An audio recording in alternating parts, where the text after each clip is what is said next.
Today on Clear Your Clutter Inside and Out, we're talking about plant medicine.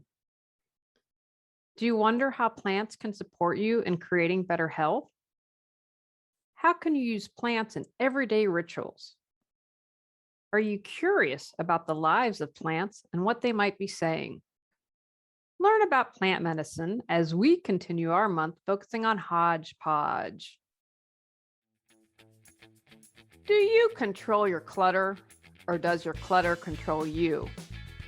On Clear Your Clutter Inside and Out, we'll teach you awareness as well as action steps to create change in your life. Come on, let's get started. Today's episode was inspired by my year of plant medicine. I am finishing up coursework and to get certified. I'm grateful that she's given us up to a year after we finish the course, just with moving and my mom and everything. Things are pretty hectic. We are moved, and one of the things I will be thinking about is we're going to put a fence up for some privacy, but I want to start getting some plants done, which will be in spring of 2022. This was the most comprehensive course I've ever taken. I learned a ton, and I'm still at the beginning. I'd hoped to interview my teacher because she's amazing, but it just didn't work out. And I will put a link to a year of Gaia in the notes, but it's from the Gaia School of Healing. And her name is Sage Maurer, and it's called A Year of Gaia. And it was such an incredible experience for me. I wanted to share a little bit with you. It opened up a whole new world to me. And, my belief system, I believe, I don't know if we're having multiple lives at once or previous lives or whatever, but I have never knew I had this connection with plants until I started. And it's just been such an incredible experience for me. And again, I'm really excited to get a fence put up and start planting some teas. We have deer. I see deer every day, which I think is great. The cats just kind of watch the deer. I don't think they figured out what to do with that. I'm going to be making some elderberry cough syrup this weekend. I'm super excited to do that. I like to use the plants for alternative medicine, strengthen stuff like my brain. And I'm going to go ahead and share this, which might be too odd for people, but it's the truth. So if you remember, I might have had Barrett and Beth on the show, and they talk with people who've gone on to the next adventure, and Beth is an animal communicator. Well, I consider myself a plant communicator.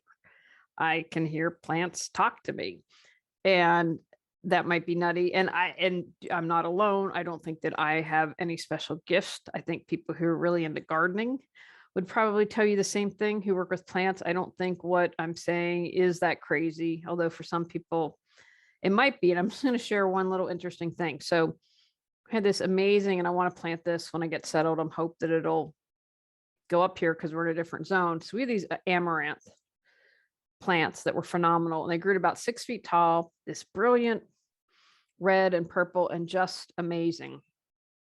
And so when I was doing the coursework, you had to do some meditation. You had a bunch of homework to do every month. And anyway, it was like, I'm not kidding, 90 degrees probably at 9:00 at night. When we were in Andrew, I'm like, oh, come on, it's humid at 9:00 night. It's just way too hot for this. And I heard the plant say to me, suck it up, buttercup. And so I sat down and outside and meditated with amaranth, but it was really interesting to me. So I felt this connection in a past life and this kind of warrior life. And I felt like these amaranth were my protectors, right? And they're my warriors. Now, what's interesting is when we were being harassed. So there was one plant, and then after the harassment started, there were a ton right in front of our house, a ton of these amaranth plants. And then I planted some, and I hope they have more that grow at different parts of the house. But it's like we got through the harassments, and then, I'm not exaggerating, a ton of plants, and then it's like they disappeared. And so I don't know if any are going to show up again, but it was just really interesting. We've been there a couple of years, so through the plant cycle, but I felt like they had my back, like they were protecting us. And I really felt that from them. So anyway, the course I took involved folk and ancestral herbalism, plant spirit medicine, holistic healing, spiritual ecology, and earth ceremony. I mean, it was really phenomenal. And again, I'd hoped to interview Sage or someone else that I was interested in, but just with things going on, it didn't work out. So I was like, how can I best do this? And I want to be really clear, I'm not offering any advice. I have not studied enough. And if you want a consultation, you want to go find someone like Sage, who's been doing this for 20 years. My goal for today is to give you a taste of why you want to explore. Maybe you want to take a plant medicine course. Maybe you want to start drinking teas, doing a ceremony, or do a consultation if you've got some health opportunities going on. So what I did was I put together some questions if I were going to interview someone. So again, don't start to any teas without talking to someone. Some teas can have contradictions with meds you're taking, and I can't stress this enough. You need to talk with someone, do research. And she said, I think she said a beginner is either 3 to 5 years of study or 5 to 7 years of study. And my point is, you want to hook up with someone who is like Sage, who has a bunch of knowledge. And when doing my coursework, so we had to do plant profiles every month. And so I added a couple things. And one was contradictions, because I wanted to know, what do we need to be careful of with when working with the plant? Or like, for instance, if you are on blood thinners, you wouldn't want to drink that tea. And I added fun facts just because I thought, well, what's some interesting fun facts that I would like to be aware of? So again, this is not offering any advice. This is not offering any suggestions on teas. You want to do with someone who is way beyond my skill level and beyond a beginner, and who knows their stuff. I mean, someone who just breathes it and lives it like Sage. So first, what is plant medicine? Plant medicines are plants whose properties provide medicinal value. Now, sometimes when people are talking about this, they think of Ayushka. I think Ayushka, I don't know if I'm pronouncing that right, which alter your consciousness. I'm not going to be talking about today, although we did do a module on conscious altering plants. They are out there. You've seen people talk about doing ceremonies with this. And one of the things that I appreciated about this was, I was like, oh, plant medicine, and so much I didn't know. I was just blown away by the information. I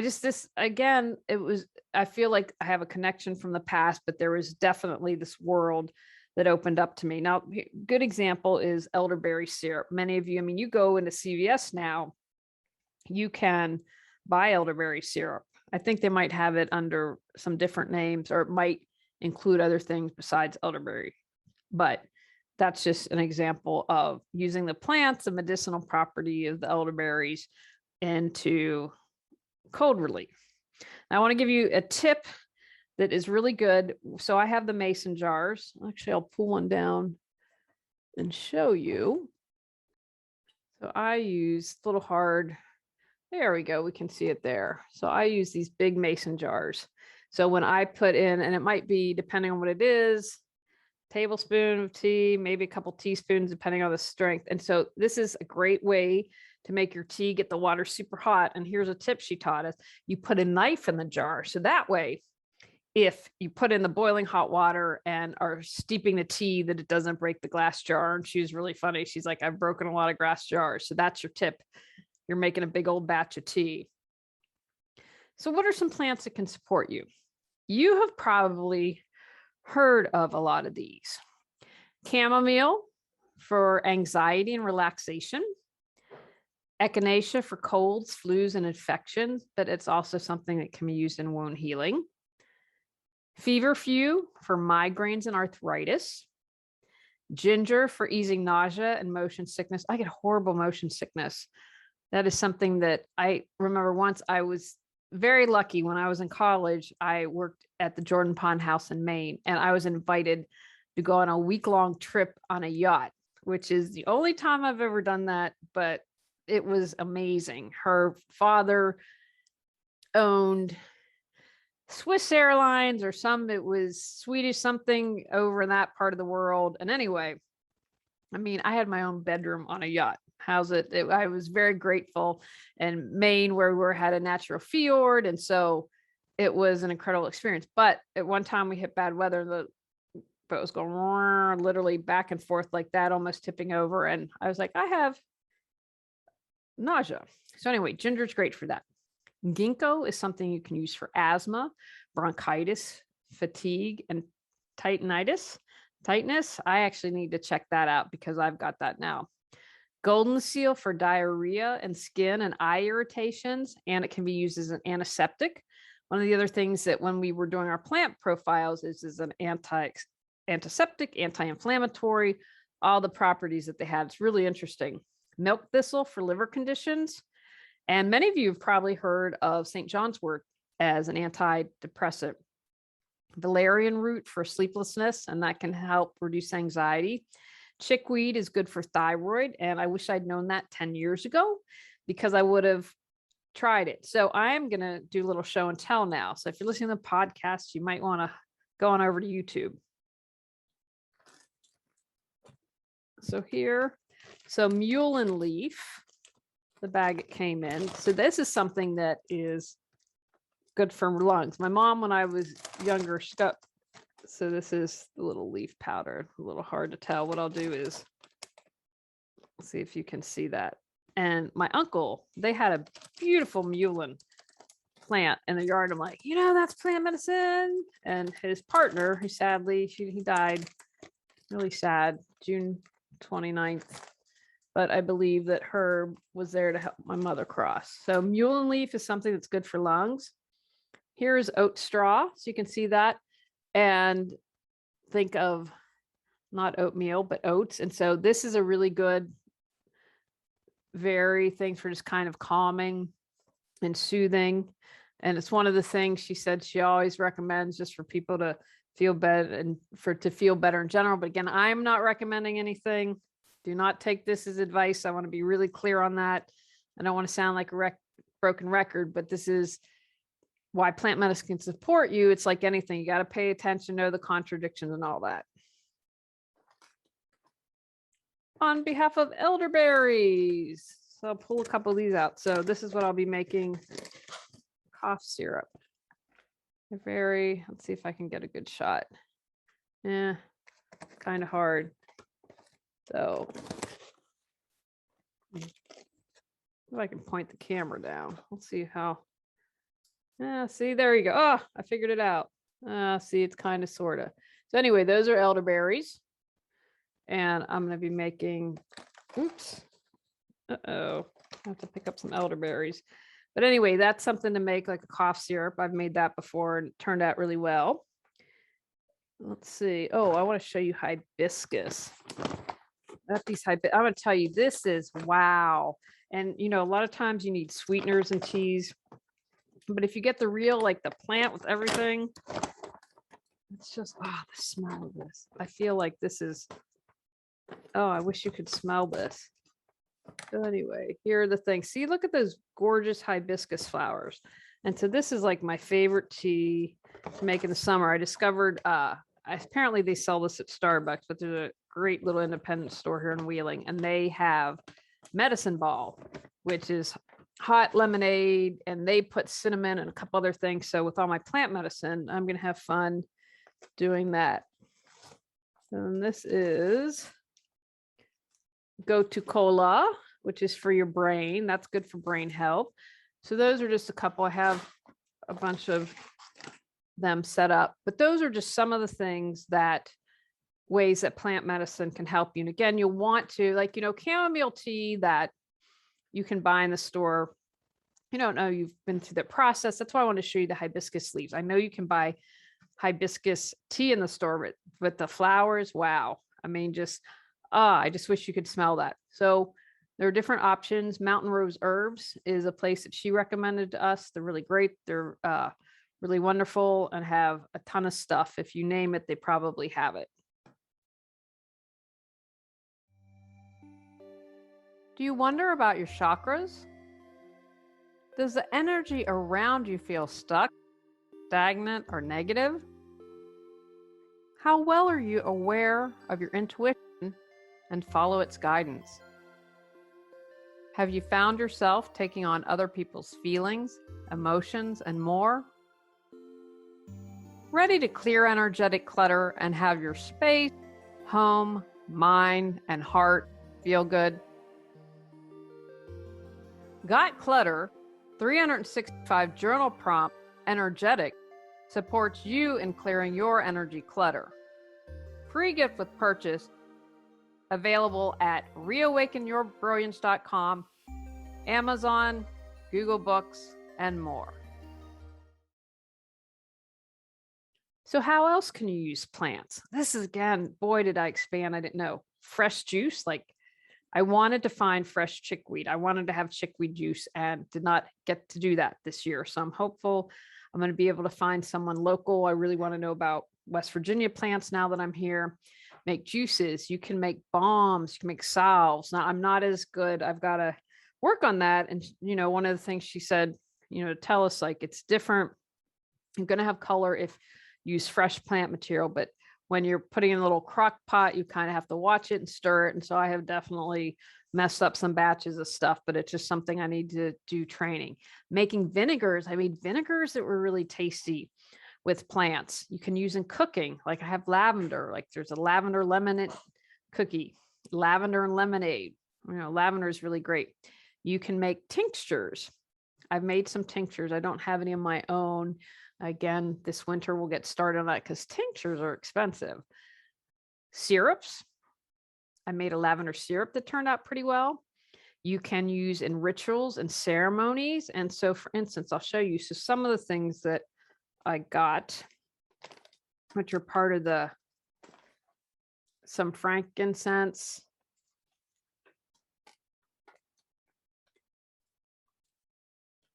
Dragonfly, part of the plant medicine. This is what I would to just use. I'd say probably what I say is probably like incense is what I would compare it. Not that would be the best thing. So let's see what else we have here. White copal. And I'll talk a little bit at the end. You want to make sure to try to find something that's ethically harvested and also that isn't about to go extinct. But I'll share about a couple things. Black frankincense. Anyway, so that was one of the other things. I have myrrh in here. And so there were different plant medicines used in ritual that are kind of cool. And I have a little thing like a round thing where you burn them on. The other thing you can use plant medicines for are flower essences, which is what I'm really getting into. And that's what I really want to get trained, go to Bach and get trained. And that's something that I really enjoyed making. And what I like about them is they're safe to use because when you make the flower essence, you're getting the essence, but you're not having any of the plant material there. So it's just taking the energy out of it is how I describe it. And so I really like doing those. And it's about the energy, right?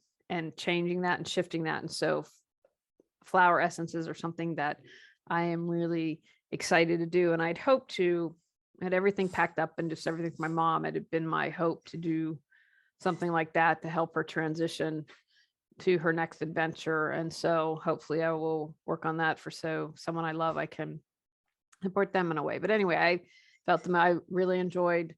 I want to get better making salves, but the flower essences is one thing that I really connected with. And then you can do very cool things like you start your flower essence on the new moon and add the energy of that. And so that was probably my most exciting thing to do. But again, like vinegars and syrups and teas and all these ways that you can use it. So it's not just limited to taking tea. How can plants help you emotionally or spiritually? I talked about the amaranth where I felt protected. And that obviously helped me emotionally, whereas I felt attacked and unsafe in my own home. And yet I had this barrier of plants saying, we've got your back, we're protecting you. I mentioned that many of you use St. John's wort for depression. And so I think there are definitely different ways, each plant has its own essence, its own soul, its own way of supporting you to heal. And it's kind of like I've talked about before, I think intent is everything. And if you have a special, like there's a plant that you just really relate to, that you feel connection to, I believe, hey, can you support me in this? Ask, why not? I think that, something that you have a powerful connection to is something that's really important. And you can also, and I've learned not to use the term smudging, so I use the term smoking, but I talk about when you move into a house, you leave the house, smoking, taking artemisia, I think I'm pronouncing it right, or sage, and burning that. And that's supporting, clearing out the energy of others and just having your energy within your place. And so that's something that can help you emotionally or spiritually. So when you drink the tea, you're drinking that essence. And one of the things that we learn to do is, first of all, is to develop a relationship with the plant. Give thanks, ask what you can give the plant so that it's this equal exchange of energy. I mean, that completely makes a difference. So you're like, give, and take. When you develop a relationship, what do you need from me? What do you need as a plant from me? How can I support you? But that during tea and having tea meditations and talking to the tea, and what wisdom do you have for me? And so that maybe if you're struggling with something, and hear what the plant has to say. And again, like all the plants have different properties. And so say if you're sad and looking for something, or if you're anxious, then a different tea will be able to support you that way. But in addition to the medicinal properties, don't forget that emotional or spiritual component. Building a relationship with plants. And I just mentioned that a moment ago. So plants are beings to me as much as the cats are. You know how I talk about my cats I want to snuggie with. And so this was a new experience and something that I wasn't expecting. It's like, wow, there's this relationship with plants. Now you could kind of hold a plant, I guess, but just that there is this, they are beings, as before I'm like, oh, plants, it's just incredible. And so I think one of the big takeaways that I'd want to share from what I've learned is that you want to develop a relationship. They are live beings and spirits. So for example, when you're harvesting, don't just cut down, right? Just don't take a hacksaw and go through everything. Thank the plant, ask permission. And again, if you're opening and listening, they're going to respond. And take just what you need. Don't take everything. I think, we live in the society, oh, it's all for me and take it all. Don't take it all. You want the plant to continue to grow and to continue to thrive, and just take what you need. And I guess that I would compare, because it's the same thing. If you know someone who's got a green thumb or has a lot of house plants, and you're like, wow, your plants are really thriving and they're really great. I'm betting they talk to their plants. I'm betting they have a relationship with their plants, and talk to them. What would they like to share? What has been their experience? And so in addition to all the great things, just something simple about having a little tea ritual every day can make it different. Or making a poultice. My nephew Max is like me with poison ivy, and he looks at it and he had some huge allergic reaction. I've made him some oat straw soap and scrub, and I was like, if you get it again, because I wasn't living here, I said I'll make a poultice to put on your face because he just had some allergic reaction, and either poison ivy or allergies or something, but his whole body went crazy. So there are all those things that you can do. And again, I'm not about throwing the baby out with the bathwater, saying only use plants or whatever, but plants can definitely be a nice component to whatever care you're taking. Like I think chickweed, I mentioned about the thyroid. I wish I would have known 10 years ago to see if I could have tried to put chickweed on it and help that, or try a poultice every day to see if we could help the thyroid. So build a relationship with plants and see what you learn and see what they're willing to offer. I also wanted to share with you some books that I like. They are Body into Balance, An Herbal Guide to Holistic Self-Care by Maria Groves. Let's see that, because there we go. Anyway, it's a gorgeous book. I like how it's set up. and how she does everything. So that's one that I really like. And don't forget, you can go to Abe's books, which you use Bookseal. Branding Sweetgrass, which I'm reading now by Robin Wall Kimmerer, is just fantastic. It's weaving her Native American with stories and plants, and it's just lovely. It's a good read. I'd recommend that. It's easy but beat up as I'm reading it. This is Newcomb's Wildflower Guide.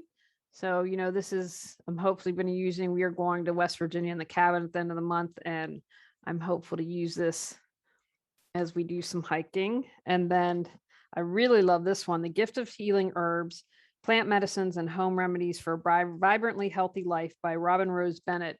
And it was in this book that I learned, and I'm hoping to see if maybe we can get a pilot program where I am, but that certain plants have been able to help with drug addiction.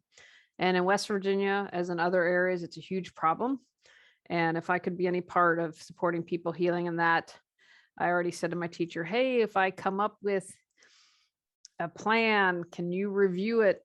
I found somewhere we could apply for a grant. I said, could you review it to see if everything is good? And she said, yeah, she'd do that. And I would just be really excited. But that's the kind of things that she goes into a lot of details. It's really wonderful. And she also talks about the spirits of each plant. And those are 4 books I would recommend if you're interested.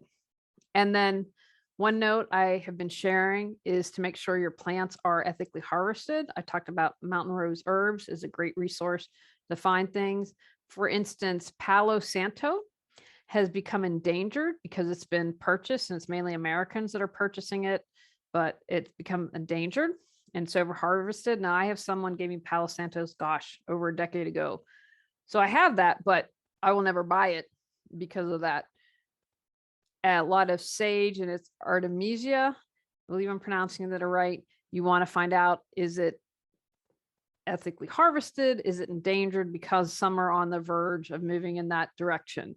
And as I mentioned earlier, saying smoking instead of smudging, that's what I was taught, to be respectful. So just be aware of how they're harvested, and that they aren't endangered. Because again, some people don't care and they want it, and they're just going to take what they want. And they don't care about others. But that's what hopefully you've gotten out of the episode, is developing that relationship with a plant. So those are my thoughts. I would also say, look in your own backyard. 3 months, I think it was, into the course, we were like, go out in your backyard. What are you there? So I discovered wild lettuce. I discovered dandelions, only because they weren't in our yard. They're in the empty lot next to us, because you can make, I juice dandelion greens, and you can make dandelion teas. Dandelion greens are pretty bitter, but I think, that'd be a good shot for your digestion there. And so just wander in your backyard, around and where you live, and see what you can discover. And who knows, maybe you'll discover, like me, that you have this relationship with plants. And even if it's something simple like going to the store and trying chamomile tea or something, if you're like, see if this can help reduce my anxiety yet. But there is a lot more for me to learn and explore, and I hope that you'll have a little bit of an interest after listening to today's episode. Take actions from today's podcast. Learn more about plants and plant medicine. Consider where you could use plants instead of traditional medicine. Think about how you could use plants in a ceremony. Work with a qualified plant medicine person. Begin to build relationships with plants. On our next episode, we're talking about rest and relaxation. Go out, clear your clutter to create the life you choose, deserve, and desire. When you clear your clutter, you can share your gifts with the world. Sign up for our free newsletter at reawakenyourbrilliance.com. If you've enjoyed Clear Your Clutter Inside and Out, please rate, review, and share us.